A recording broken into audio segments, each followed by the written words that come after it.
pagi Anda semua. Assalamualaikum warahmatullahi wabarakatuh. Waalaikumsalam warahmatullahi wabarakatuh. Baiklah, untuk memulai pembelajaran kita pada hari ini, alangkah baiknya terlebih dahulu kita berdoa bersama agar pembelajaran kita yang berlangsung pada hari ini berjalan dengan lancar. Siap, bahasa mulai.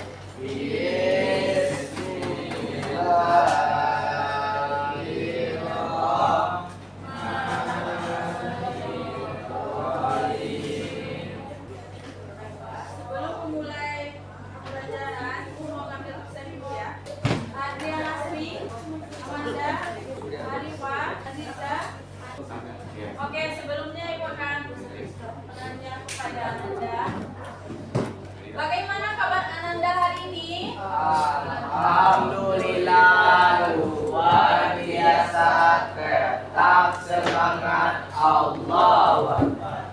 Kalau semangat itu suaranya semangat. Ini kalau ini kan padahal baru pagi ya, jadi harus semangat pagi. Ayo ulang sekali lagi. Apa kabarnya? Alhamdulillah, luar biasa, tetap semangat. Allahu Akbar. Ada yang sakit? Ada? Nggak ada. Ada yang sakit gigi, sakit hati, sakit cinta, ada nggak? Nggak. Berarti semuanya sehat ya? Semuanya udah sarapan tadi? Kok belum? Kok belum? Setelah bangun?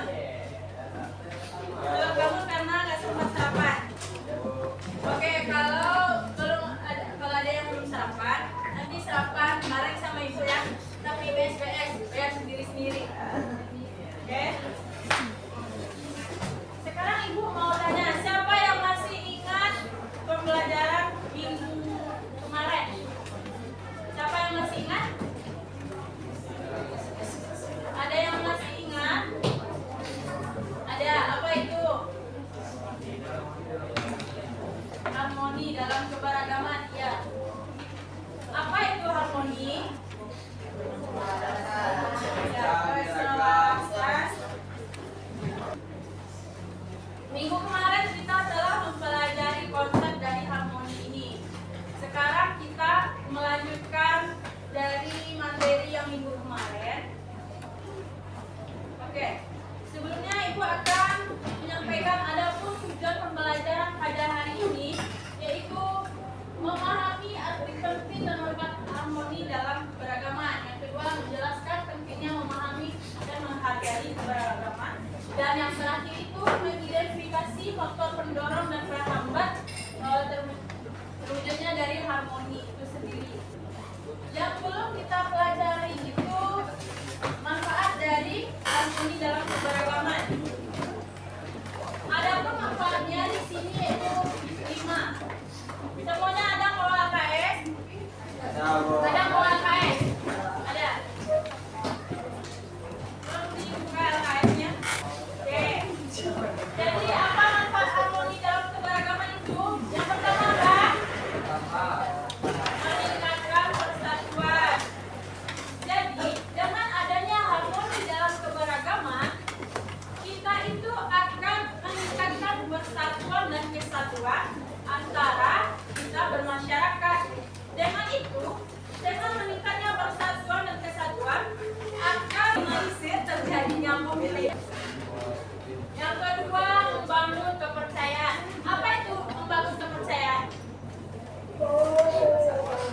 Apa itu membangun kepercayaan? Hubungan yang saling percaya. Apa lagi? Coba Ibu minta kepada Dava membangun kepercayaan, dibacakan yang di LKS. Biar teman-temannya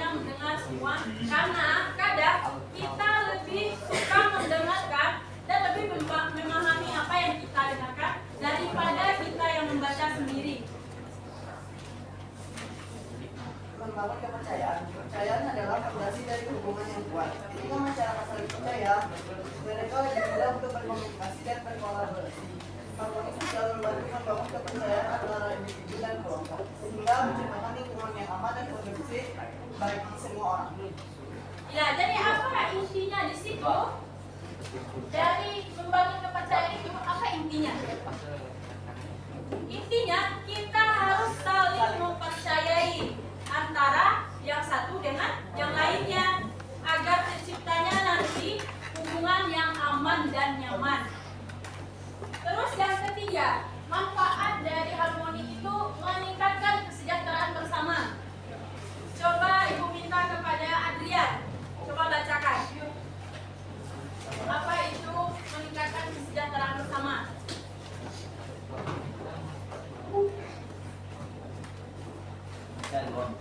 Ya, bacakan. Ketika masyarakat hidup dengan harmonis, mereka lebih fokus pada kemajuan bersama daripada perselisihan. Hal ini mendorong kerjasama dalam berbagai bidang seperti ekonomi, pendidikan, dan kesehatan. Kerjasama inilah yang dapat meningkatkan kesejahteraan. Apa intinya dari meningkatkan kesejahteraan bersama ini? Apa intinya? Siapa yang bisa menyimpulkan? Meningkatkan kesejahteraan bersama. Jadi dalam meningkatkan kesejahteraan bersama ini juga ada kerjasama di dalamnya. Kerjasama yang mana dengan kerjasama apapun yang kita lakukan akan terasa menjadi lebih mudah. Dengan itu akan meningkatnya kesejahteraan untuk hidup kita bersama. Selanjutnya yang keempat, membangun lingkungan toleransi. Coba Ibu minta kepada Putih.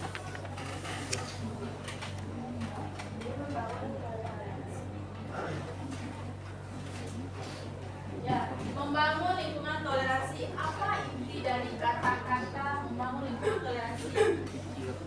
Apa intinya dari toleransi ini?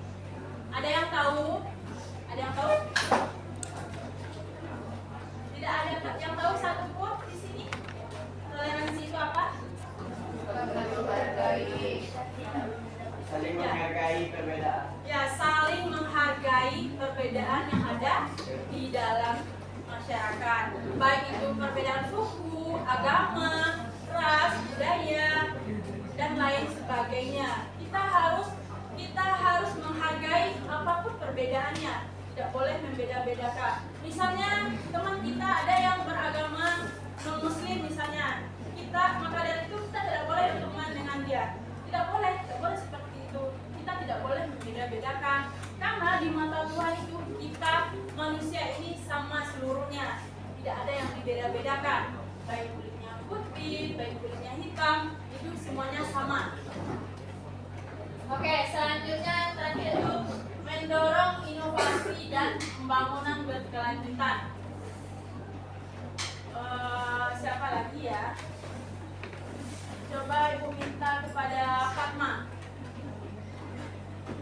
Masyarakat yang harmonis adalah masyarakat yang kreatif dan inovatif. Ketika orang-orang merasa aman dan nyaman, mereka lebih berani untuk berdiskusi dan berkarya. Hal ini mendorong inovasi dan pembangunan berkelanjutan yang membawa manfaat bagi semua orang. Oke, jadi apa intinya dari mendorong inovasi dan pembangunan berkelanjutan ini? Apa intinya di sini? Intinya di sini adalah itu menciptakan manusia yang kreatif dan inovatif. Maka dari itu pembangunan berkelanjutan akan membawa manfaat bagi kita semua untuk kesejahteraan kita ya. Oke, sampai di sini ada yang ingin ditanyakan? Ada yang ingin tanyakan? Ada yang tidak paham? Oke, kalau begitu kita lanjut. Dapat Anda lihat pentingnya memahami dan menghargai keberagaman.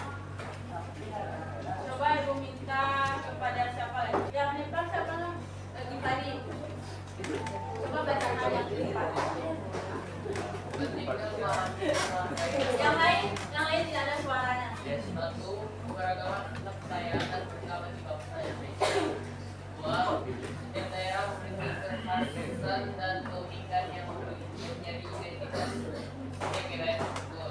Tiga, memahami dan menghargai keberagaman sesuai dengan nilai-nilai Pancasila. Empat, Pancasila sebagai pedoman dalam berpikir, bersikap, dan berdikari. Ya, jadi pentingnya memahami dan menghargai keberagaman itu adalah yaitu keberagaman ini kekayaan dan berkah bagi bangsa Indonesia. Keberagaman ini merupakan ciri khas unik bagi bangsa Indonesia karena tidak semua negara di dunia ini memiliki ciri khas yang dipunyai oleh bangsa Indonesia. Kita ini banyak keberagamannya seperti yang telah disebutkan tadi, ada keberagaman suku, daya, ras, terus apa lagi?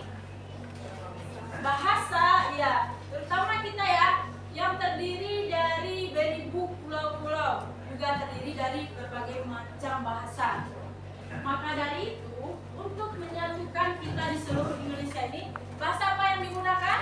Bahasa Indonesia. Karena walaupun contohnya ya, walaupun kita sama-sama di Sumatera Barat, itu tidak semuanya orang Sumatera Barat itu bahasanya sama.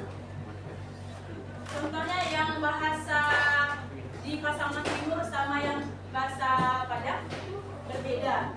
Maka dari itu, untuk mempersatukannya kita menggunakan bahasa Indonesia. Kemudian, setiap daerah memiliki kekhasan dan keunikan yang menjadi identitas setiap wilayah tersebut. Seperti yang telah Ibu bahas juga, setiap daerah itu juga memiliki kekhasan yang berbeda-beda, yang merupakan keunikan masing-masing dari daerah tersebut. Kemudian memahami dan menghargai keberagaman dengan nilai-nilai Pancasila. Seperti yang kita ketahui, menghargai keberagaman itu harus kita terapkan berdasarkan nilai-nilai Pancasila. Tidak boleh bertentangan dengan nilai-nilai Pancasila itu sendiri. Kemudian Pancasila sebagai pedoman dalam berpikir, bersikap, dan bertindak. Pancasila ini kita jadikan pedoman berpikir dan bertindak. Apapun yang kita kerjakan, apapun yang kita lakukan, harus berpatokan kepada Pancasila. Karena Pancasila ini sebagai apa? Pedoman hidup bangsa. Pedoman hidup bangsa. Dan satu lagi sebagai dasar negara Indonesia. Ya, lanjut. Atau ada yang ingin ditanyakan? Tidak. Kemudian kita masuk kepada faktor pendorong dan penghambat dari terwujudnya harmoni. Yang pertama kita bahas terlebih dahulu faktor pendorong dari terwujudnya harmoni. Yang pertama yaitu nasionalisme. Itu cinta tanah air. Di sini siapa yang tidak cinta kepada tanah airnya? Semua cinta tanah air? Cinta. Cinta semuanya? Oke, kalau cinta kepada tanah airnya kita sebut cinta dulu ya. Oke, setuju? Caranya gini, gabung cinta. Cinta kecil, cinta sedang, cinta besar. Oke? Semuanya setuju? Oke? 1, 2, 3, mulai. Tepuk cinta. Cinta kecil, Cinta sedang, cinta besar. Oke, sekarang cinta besarnya sama teman sebangku ya. Oke, ini. Oke. 1, 2, 3. Tepuk cinta. 1, 2, 3. Tepuk cinta.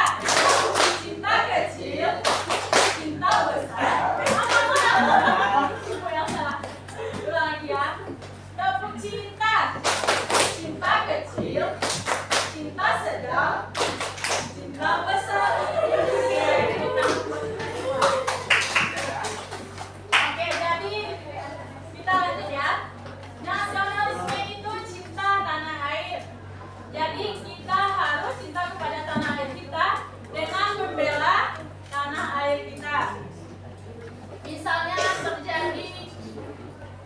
terjadi perselisihan antara bangsa kita dengan bangsa lain. Apa sikap yang harus kita lakukan? Apakah kita membela bangsa itu, bangsa yang melawan kita, atau membela bangsa kita sendiri? Itulah bangsa kita. Ya, membela bangsa kita sendiri.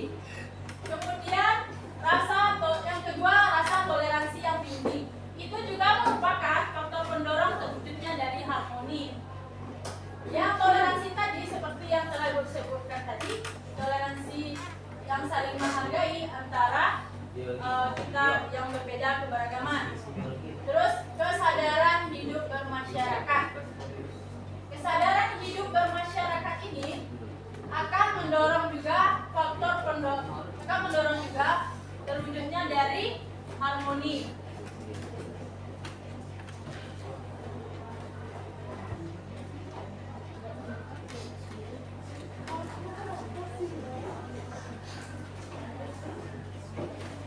Faktor yang selanjutnya, faktor pendorongnya, nilai-nilai budaya menghargai perbedaan.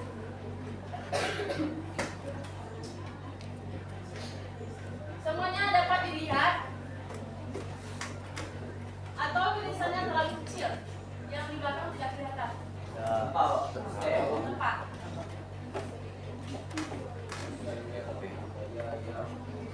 Yang keempat itu nilai-nilai budaya menghargai perbedaan. Itu tidak jauh berbeda dengan toleransi. Kemudian struktur sosial yang adil dan inklusif. Yang keenam, pembangunan infrastruktur yang merata. Itu ketinggalan A-nya. Itu Ibu salah. Selanjutnya yaitu faktor yang menjadi penghambat terwujudnya harmoni. Kalau dilihat dari AKS itu ada banyak faktor yang menjadi penghambat terwujudnya dari harmoni. Jadi di sini Ibu mengambil kata-kata yang sulit bagi Anda untuk dipahami. Karena yang pertama itu mungkin bagi Anda masih bisa dipahami ya.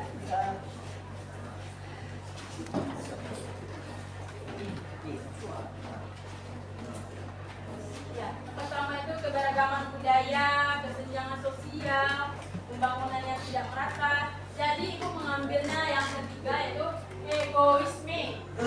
Apa itu egoisme? Ya, egois. Egoisme yang mementingkan kepentingan sendiri, tidak memikirkan kepentingan orang lain. Apapun itu yang terjadi, yang benar itu kita sendiri. Kita tidak ada menilai apa kebenaran dari orang lain. Itu namanya kita egoisme. Yang pintar kita, yang hebat kita, yang cantik kita, yang ganteng kita, itu namanya egois. Jadi sikap egoisme ini menyebabkan rendahnya kepedulian terhadap sesama. Dengan begitu, apakah kita mau berteman dengan orang yang mempunyai sifat egois? Tidak. Pasti kita enggan berteman dengan orang yang egois. Karena kita mengingat pasti dia akan lebih mengutamakan dirinya sendiri, tidak memikirkan kita. Kemudian yang kedua itu etnosentrisme. Apa itu etnosentrisme? Pandangan bahwa budaya sendiri paling benar. Misalnya ya, kita menganggap bahwa budaya Minang ini benar, budaya Batak itu salah. Itu tidak boleh ya. Jadi seperti itu contohnya kalau etnosentrisme ini menganggap budaya lain itu salah dan lebih menjunjung tinggi budaya kita sendiri. Itu tidak boleh kita lakukan, karena dengan begitu nanti akan memicu terjadinya apa? Konflik perpecahan. Karena dari itu kita tidak boleh memiliki etnosentrisme ini. Yang ketiga, eksklusivisme.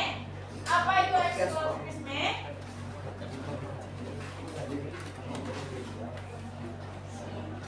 keyakinan bahwa hanya satu kelompok yang memiliki hak eksekutif terhadap kebenaran. Misalnya kita dalam berkelompok kelas ini, misalnya ini kelompok 1, kelompok 2, kelompok 3. Jadi yang memiliki kekuasaan itu hanya kelompok 1 saja. Yang kelompok 2, 3, dan 4 itu tidak boleh. Jadi itulah contohnya dari sikap dari eksklusifisme ini. Mereka hanya menganggap benar dari kelompok ini saja, sementara kelompok yang lainnya salah. Itu ya contohnya. Apakah boleh seperti itu? Tidak ya, karena setiap kelompok itu berhak menyampaikan pendapatnya masing-masing, tidak hanya kelompok itu saja.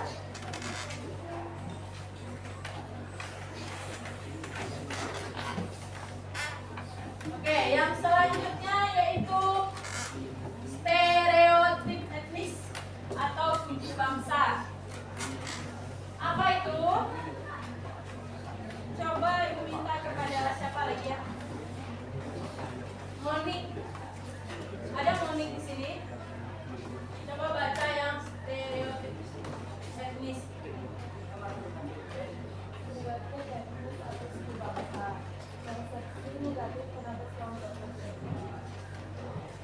Kalau yang di LKS, coba baca Monik.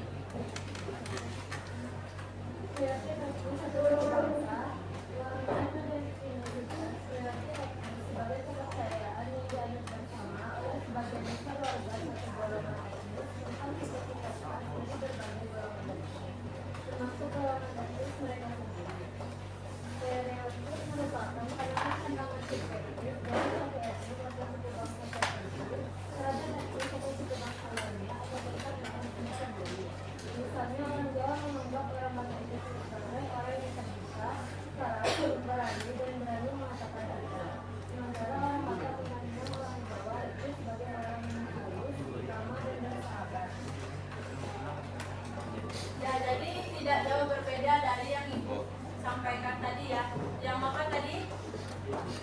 Yang apa tadi ibu sampaikan secara egoisme? Etnosentrisme. Jadi stereotip etnis ini tidak jauh berbeda dari etnosentrisme.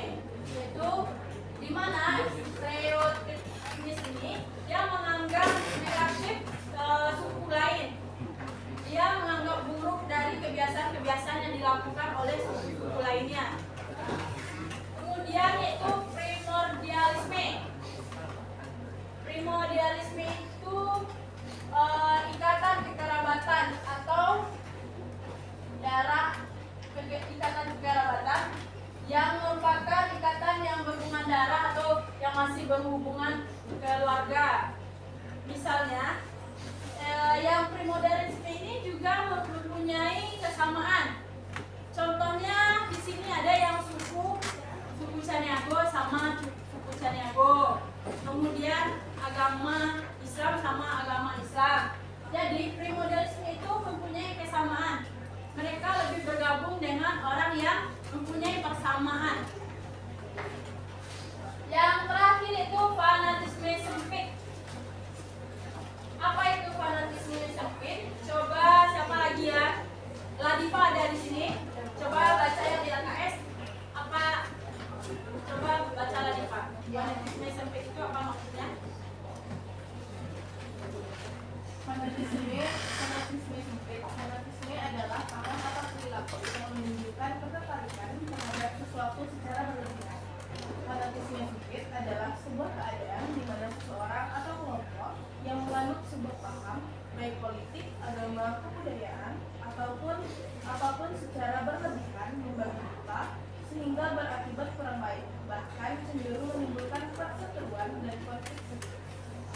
Ya, jadi fanatisme sempit ini adalah ketertarikan terhadap sesuatu yang sangat berlebihan sekali, yang sangat membabi buta. Apapun akan kita lakukan demi itu. Misalnya apa? Kita suka kepada sesuatu hal. Di sini ada yang suka sama opa-opa Korea? Ada? Ada. Jadi itu dilakukan secara berlebihan. Apapun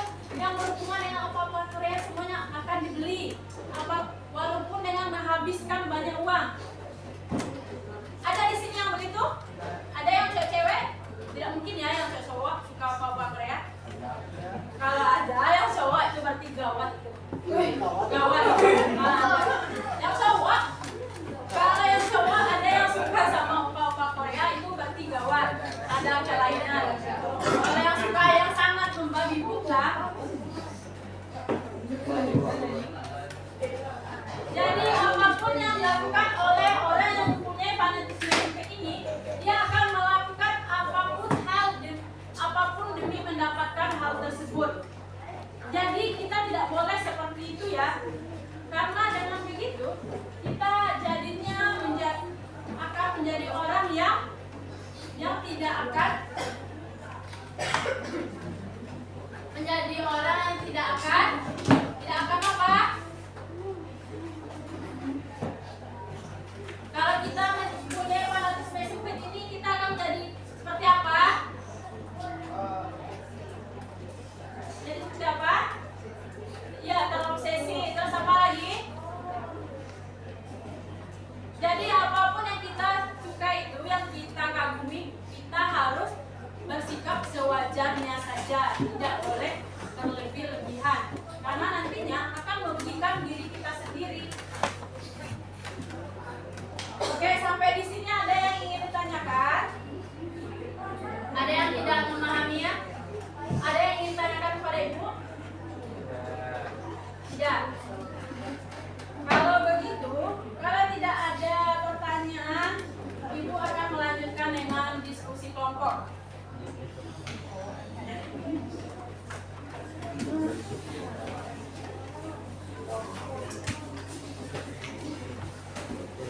Oke, seperti yang telah Ibu bagi kelompoknya minggu kemarin ya.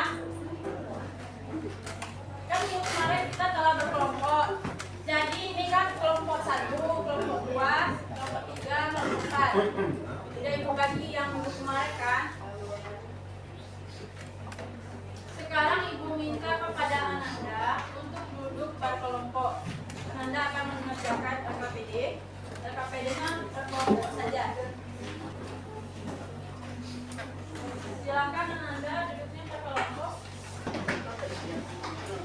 Kepada perwakilan kelompok itu mengambil perwakilan kelompok tolong mengambil LKPD-nya ke depan.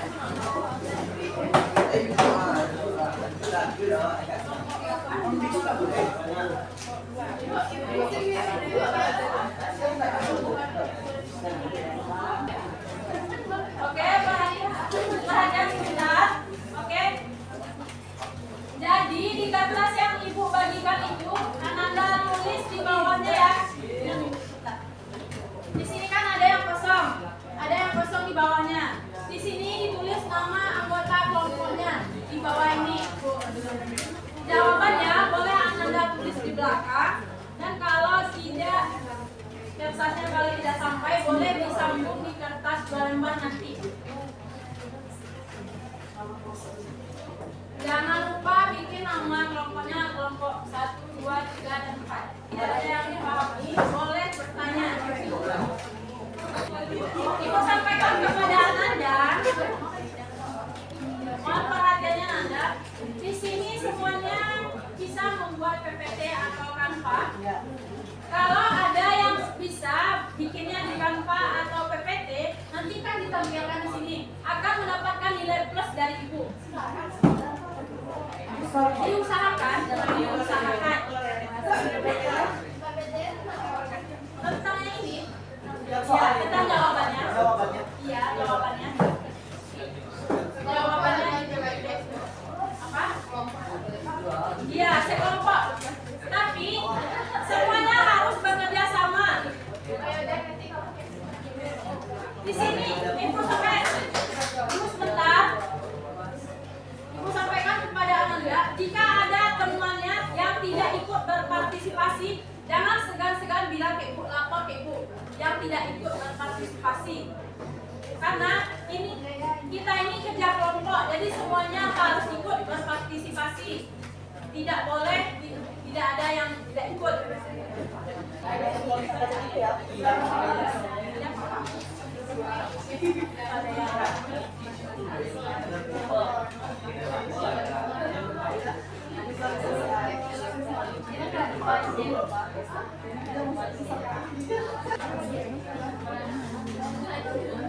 Kelompok ini ada yang sudah dipahami, kelompok 3,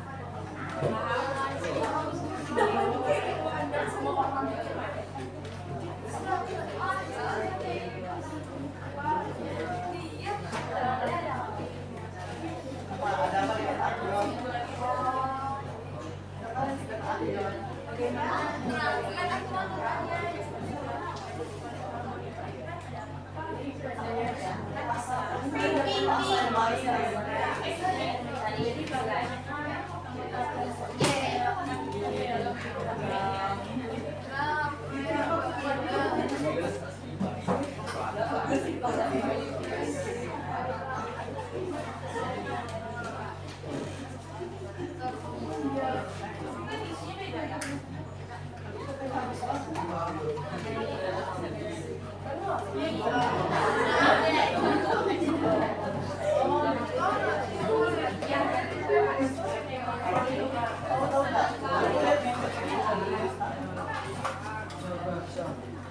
Malam doang.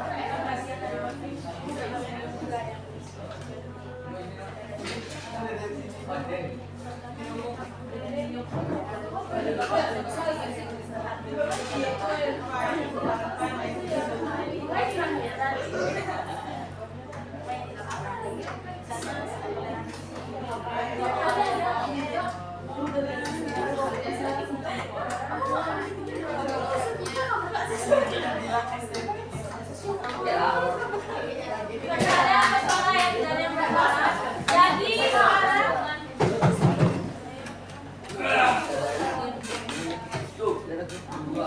bisa dengar ibu, bisa dengar ibu. Jadi tidak ada yang bersuara lagi ya. Sekarang yang terakhir ibu kelompok 3. Jadi silakan Ananda perhatikan temannya nanti menyampaikan hasil diskusi kelompoknya. Jadi pertanyaan yang Ananda sampaikan nanti terkait dengan apa materi yang disampaikan sama temannya, tidak boleh melenceng dari itu. Oke, semuanya paham? Oke, silakan kelompok 3 silakan.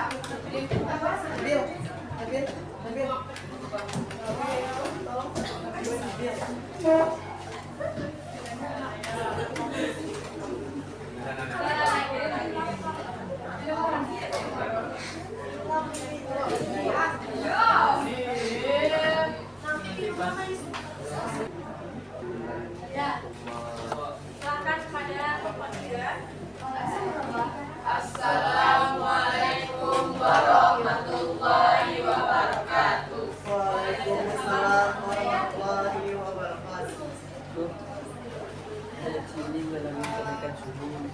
Kenapa kami dari kelompok 4 ingin menjelaskan hasil diskusi kami yang sudah diskusikan tadi. Sebelumnya izinkan saya sendiri sebagai moderator Hasil Anwar.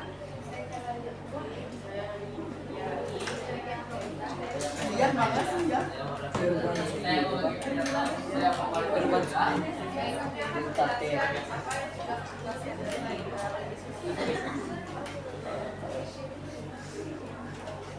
Bila kalau diserap dia diabaikan, Pertanyaan kalau pertama, direaksi, coba kalian amati lingkungan kelas saat ini. Bagaimana kalian? Tidak ada yang bersuara. Mohon perhatikan temannya yang di depan ya. Nanti pertanyaan yang disampaikan terkait dengan apa yang disampaikan oleh temannya. Tidak ada yang melenceng dari apa yang disampaikan temannya. Oke? Oke, pertanyaan pertama, coba kalian amati lingkungan kelas saat ini. Bagaimana kalian menerapkan konsep harmoni dalam penyebaran agama di dalam kelas kalian? dia ada tulis dari kilogram. Coba.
Berapa?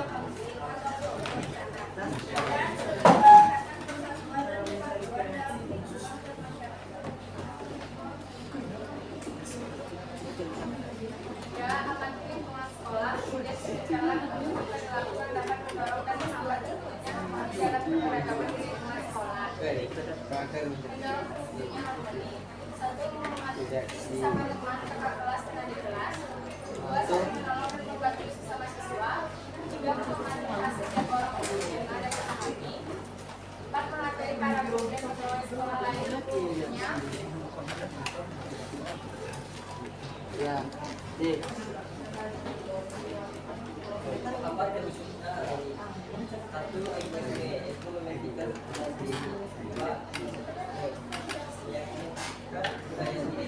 Oh, kecil. Ini mulai tes atau apa nih?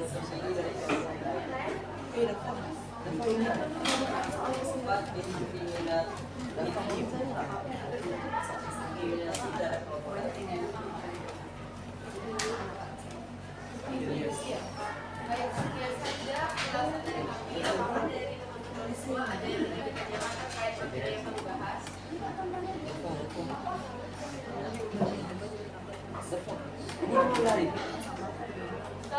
yang ingin mengajukan pertanyaan kepada kelompok 3. Perwakilan kelompoknya silakan.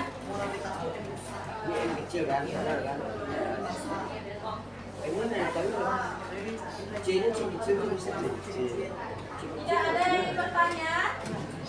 Tidak ada? Tidak ada. Tidak ada satupun? Kelompok 1, Ada bu, sepanjang kelompok 2, kelompok 3. Ada kelompok 3. Oke, jawab pertanyaan satu pertanyaan dari kelompok 4. Harmonian kan, Bu? Ya. Apa hubungan erat keharmonian dengan kemajuan bangsa Indonesia?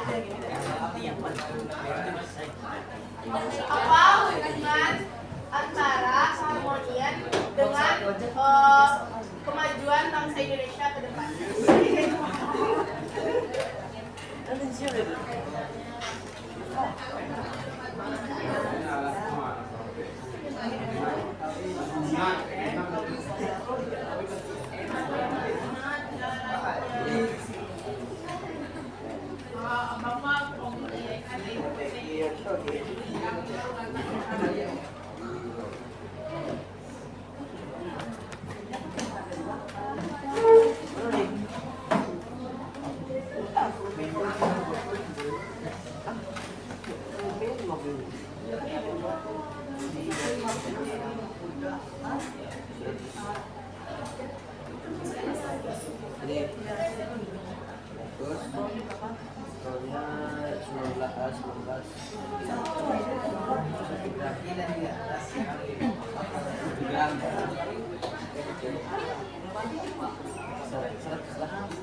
terus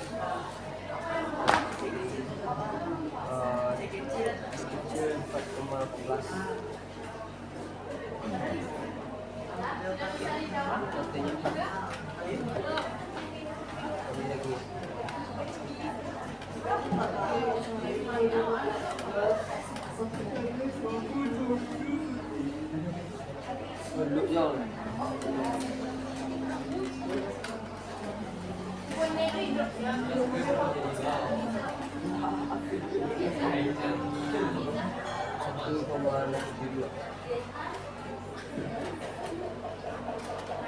Nah, terus ini nih.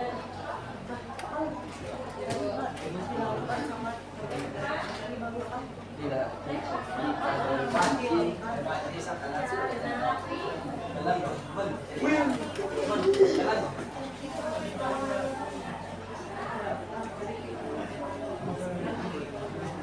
Ini kita berikan sebenarnya. Baik, saya akan menjawab pertanyaan dari kelompok 4. Biarkan. Selanjutnya sangat berbeda. Karena tulisnya saling mendukung, meningkatkan kondisi sosial dan ekonomi yang stabil serta memperlukan. C C besar nih Eva. Eva. Eva.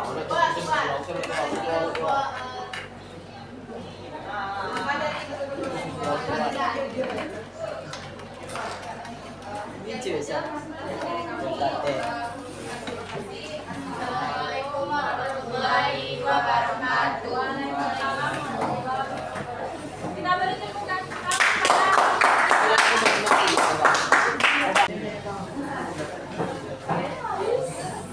dan jadi kelompok yang lainnya, kelompok yang lainnya mohon perhatiannya. Nanti yang bantuannya dikirim ke WA Ibu ya, dikirim ke WA Ibu. Kemudian tampilnya jika minggu besok tidak bisa, minggu besoknya tidak bisa lagi, jadi tampilnya selebaran ya. Yes. Oke, jadi sedikit Ibu simpulkan pembelajaran kita pada hari ini. Harmoni dalam keberagaman itu penting untuk kesejahteraan dan kemajuan bangsa. Seperti yang pertanyaan yang disampaikan oleh siapa tadi? Ladifa. Jadi harmoni itu sangat penting ya untuk kemajuan bangsa kita. Kalau tidak ada harmoni dalam bangsa kita, tidak terwujudnya kemajuan pada bangsa Indonesia. Yang mana nantinya bangsa Indonesia kita itu jika tidak harmoni dalam keberagamannya akan mudah terpecah belah dan jauh daripada kemajuan. Untuk itu, untuk menciptakan harmoni itu, kita sebagai bangsa Indonesia, warga negara Indonesia mempunyai tanggung jawab untuk menciptakan harmoni dalam keberagaman. Yang mana itu tidak hanya menjadi tugas individu atau kelompok tertentu saja, tapi setiap warga negara bertanggung jawab untuk menciptakan harmoni dalam keberagaman. Oke, mungkin pada hari ini cukup sekian dari Ibu. Salah dan kurangnya Ibu mohon maaf kepada Anda. Ibu ucapkan terima kasih pada hari ini karena Anda telah bekerjasama dan bisa belajar dengan baik mengikuti pembelajaran sampai selesai. Sekian dari Ibu. Assalamualaikum warahmatullahi wabarakatuh.